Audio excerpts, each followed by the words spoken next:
I'm Willie. Hi, I'm Cal. Welcome to Bodies and Beyond.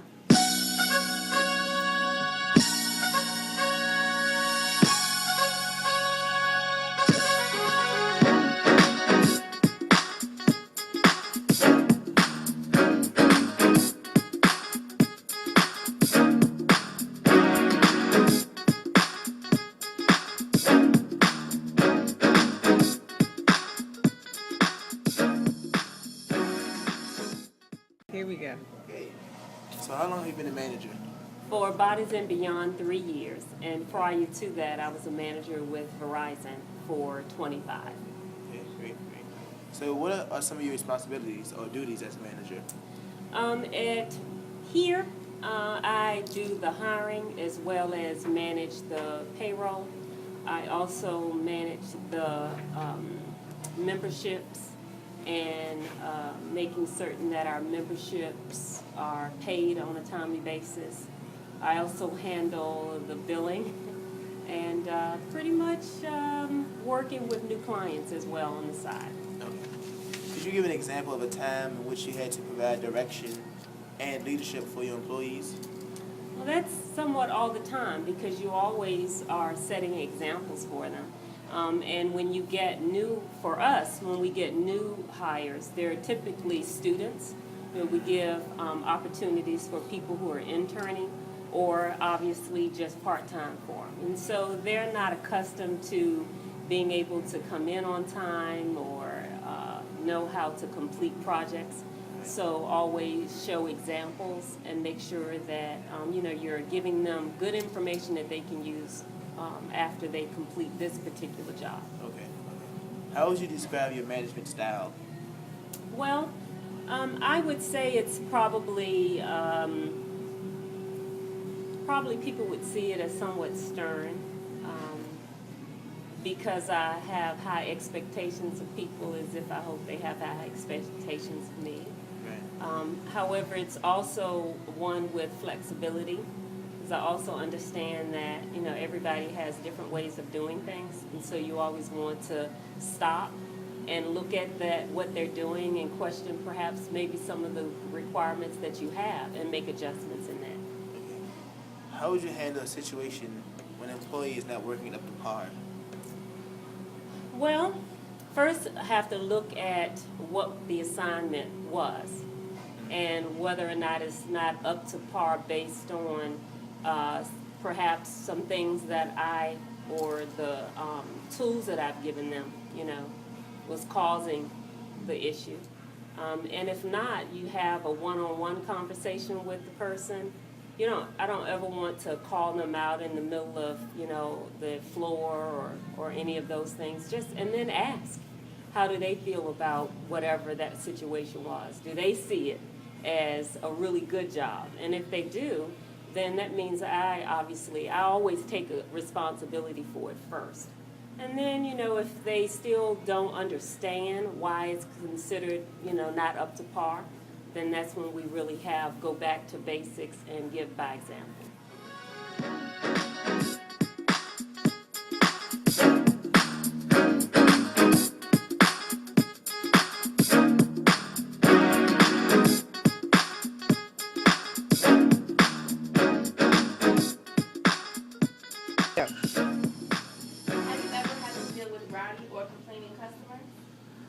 Yes, I have. And the key to dealing with people like that is, again, just make sure that you show empathy. You understand why they're upset.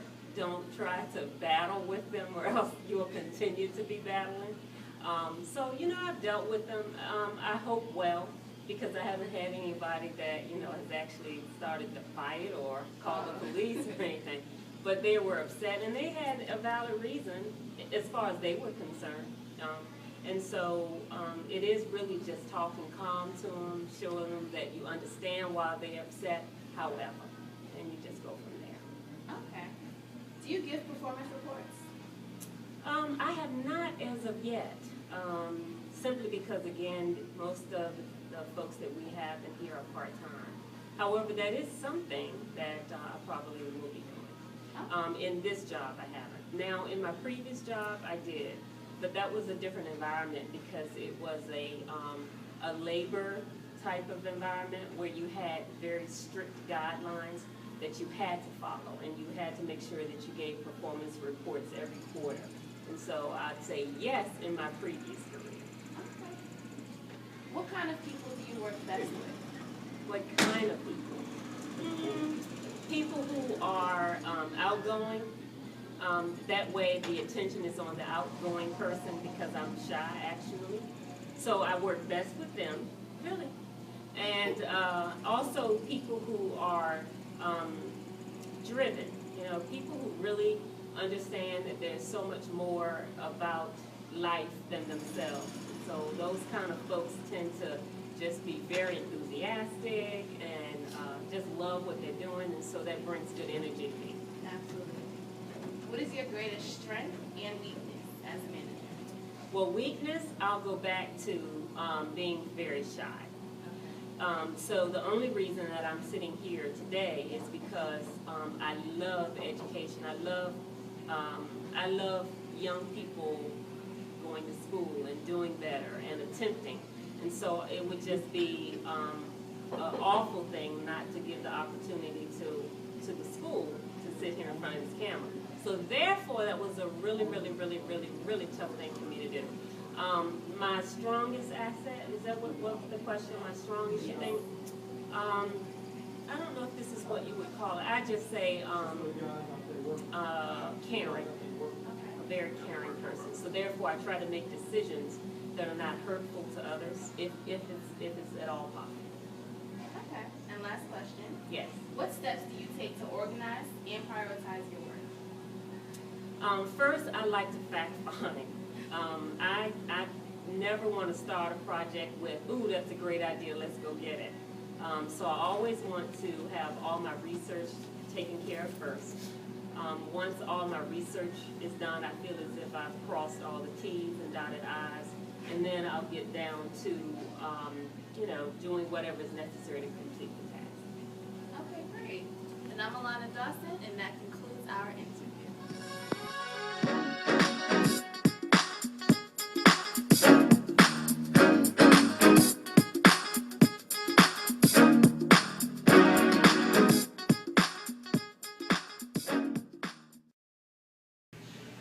Hi, I'm Shannon Adams, and I'm here with the owner of Bodies and Beyond, Calvin, who's going to show me the proper way to do a curl. Okay, the proper way to do a curl is first balance.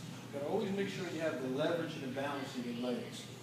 You want to take it out, with full range of motion, and you want to slightly lean. Good. You always want to release. You don't want to use any muscle going down. Okay. All right? Up, release. But you don't want it to change. That's where your balance comes in. And that's the proper way to do a curl. All right, stand with your feet wide. Slight bend your knee. Good. That was a perfect curl.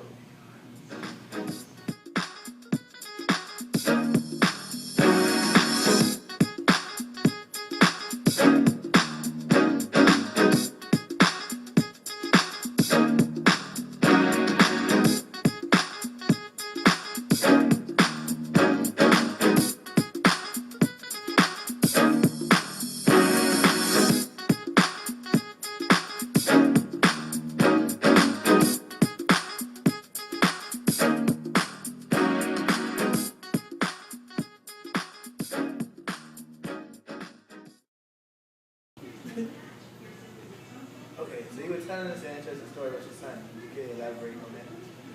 Yes, my son is now 17. At 15, he was diagnosed with aplastic anemia. And what that is, that's a bone disease where his blood counts are low. All his blood counts are low. So one day he was playing sports, but he played all sports. And he just kept getting tired and tired and tired. So we took him to the doctor, and the next day we got a phone call. They said, bring him to the hospital right away. So we took him to the hospital right away, and from there he did 9 months in the hospital. So, like I said, he had the bone marrow transplant, and from there he went back, and a lot of blood transfusion, back and forth, back and forth. And after the blood transfusions, you know, he started to be able to walk again after about 9 months, and he wanted to get in shape. So ever since then, he started back training, he started back running, he started doing everything, because he couldn't walk at once. Right. Because with a bone marrow transplant, it depletes your whole body. Right. So he couldn't even sit up in the bed.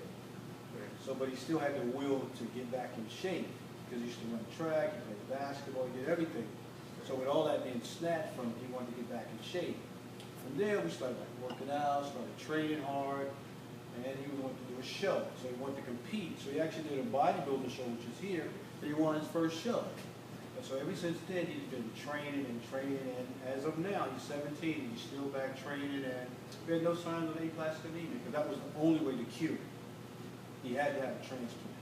Right. And today, he's still working. Sounds good to know. Yeah. Good to know. And I'm actually his trainer. He's still like back in school.